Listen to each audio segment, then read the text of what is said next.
Stop it! Which roles people play in the band. Liam is the smart one. Harry is the flirt. Zane is vain.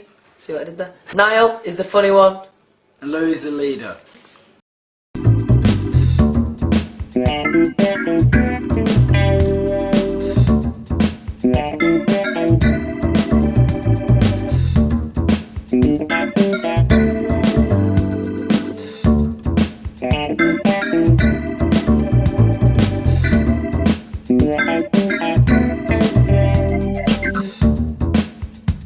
By 2000, Boyzone was over, the band had split, the members went their separate ways and Louis Walsh had moved on. Ronan Keating later admitted that while he was grateful for Walsh's role in their success, he felt like Louis had made some poor decisions and he hadn't always acted with their best interests at heart. But some of the things he did were wrong, but the choices he made weren't right. And then years later, when Boyzone reunited, well, Walsh was nowhere to be found. Why? Well, it probably has something to do with what went down, but we're going to get to that in a second. If Louis Walsh thought he had closed the chapter on Boyzone for good, he was wrong. In 2009, tragedy struck. Stephen Gately was found dead, just 33 years old.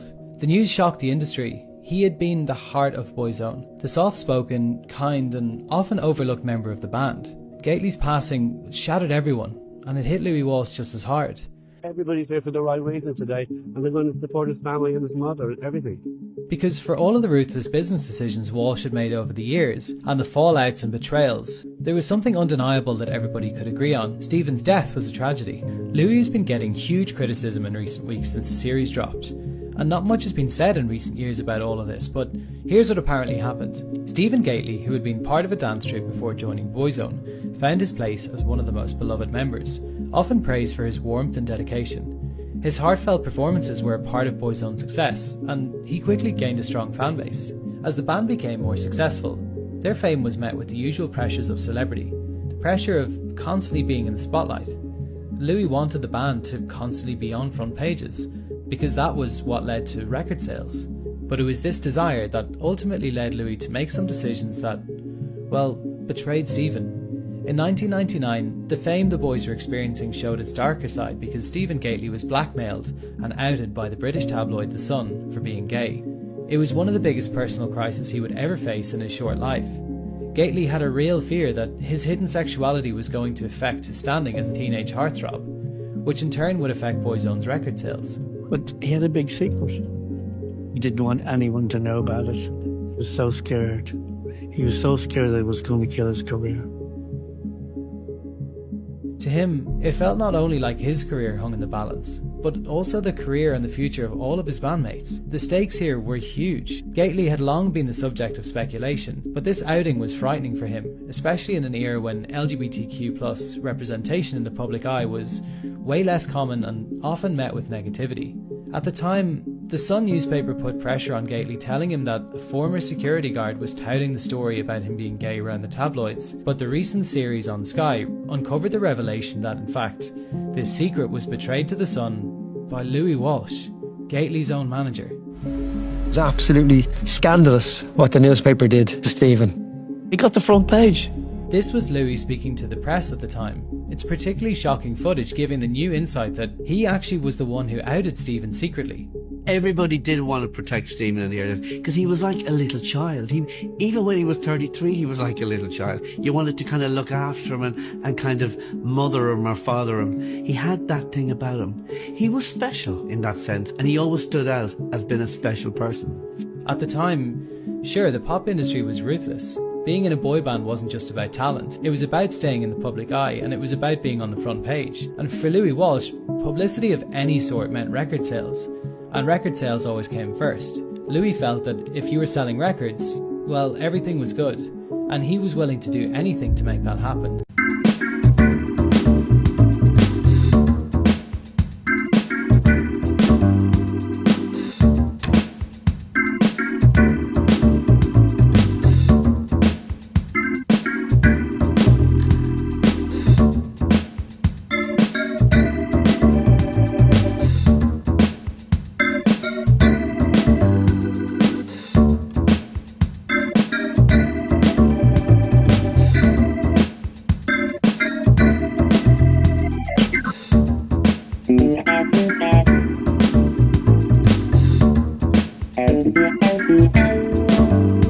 Thousands of tweets from these people who call themselves this Larry organisation. It's so boring. Can we, once and for all, just put to rest what any of these guys believe in? Can you tell me what your view is on these people who are obsessed by a Larry conspiracy? I've never actually been asked about it directly. It's a funny thing. I mean, look, people can believe what they want to believe. But it's like anything. I mean, like, you could genuinely, if you Google conspiracy on iPhones, right, you're gonna get a conspiracy. So I think it's one of these things that people just love to buy into, but in reality, obviously there's no truth to it.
But did they also tell you you can't say anything? My manager actually did. He pulled me aside and he was like, if anybody finds out, then your career's over. The new kid's career's over. My manager said, my career's over. Sony's going to lose money. It was just so much pressure. And it's, looking back, it's just, that was a lot of pressure to put on somebody who is just trying to figure out the world themselves. And you're still a kid. Yeah, you're still a kid. What other gay boy band members are there? Some are probably still hidden. But I mean, okay, out gay. There's got to be more than me and Jonathan Knight. Yeah, I'm sure there is. Who? I don't know. I know. Well, 90 but degrees. I know there's some British ones for sure. Yes, there's a but few American British ones.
Happy holidays, guys.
Private and reserved about your private life.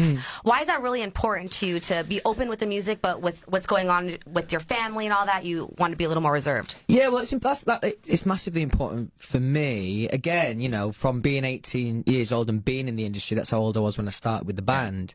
There's been an element of wanting to keep your private life private. There's a reason it's called private life.